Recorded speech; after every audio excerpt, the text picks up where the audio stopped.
Bonjour à tous. Le week-end de l'Ascension vient de se terminer et s'il a représenté pour beaucoup la chance et le privilège de pouvoir prendre quelques jours de vacances dans un ciel magnifique, un beau week-end, je voudrais que l'on se souvienne que nous, en tant qu'enfants de Dieu, l'Ascension représente quelque chose de tellement important.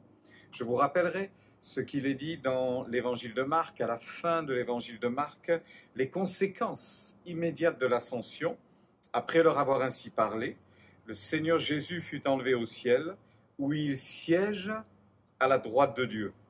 Quant à eux, ils s'en allèrent répandre en tout lieu la bonne nouvelle, et le Seigneur travaillait avec eux et confirmait la vérité de leur prédication en l'accompagnant de miracles. Il y a eu un ministère miraculeux du temps de Jésus et les disciples voyaient, observaient.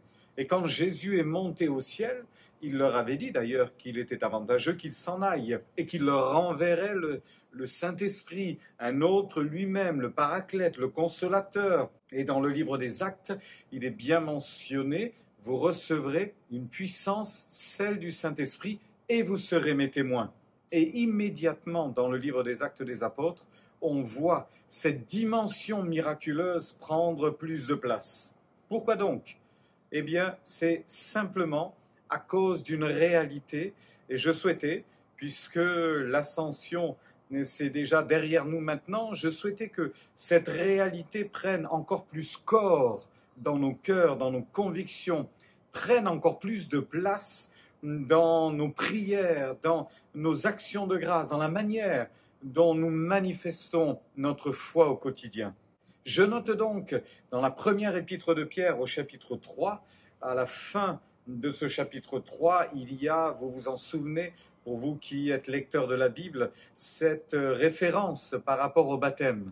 Et l'apôtre Pierre dira que le baptême, quand on s'engage dans les eaux du baptême, ce n'est pas la purification des souillures du corps. Néanmoins, le baptême a une valeur spirituelle et symbolique.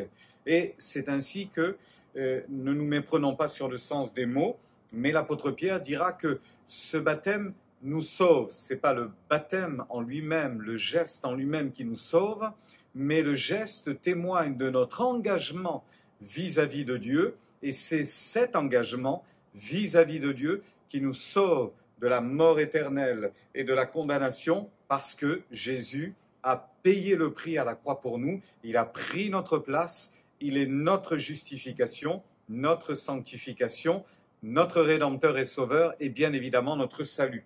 Regardez donc ce que l'apôtre Pierre dit. Si le baptême nous sauve, c'est grâce à la résurrection de Jésus-Christ qui, depuis son ascension, siège à la droite de Dieu où il règne sur les anges et sur toutes les autorités et les puissances célestes.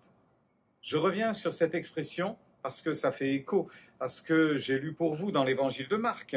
Jésus, depuis son ascension, est à la droite de Dieu, il est assis à la droite de Dieu, mais il siège, il a une autorité, et ce n'est pas qu'une valeur symbolique, il agit là-haut, du haut du ciel, il agit pour nous ici-bas sur la terre. Il siège à la droite de Dieu et il règne sur les anges, sur toutes les autorités et les puissances célestes. Bien-aimés, chers amis, beaucoup de nos combats sont liés à nos souffrances, à nos difficultés et à l'œuvre diabolique et satanique. Eh bien, réjouissons-nous de ce que Jésus a remporté la victoire, une victoire totale, une victoire parfaite.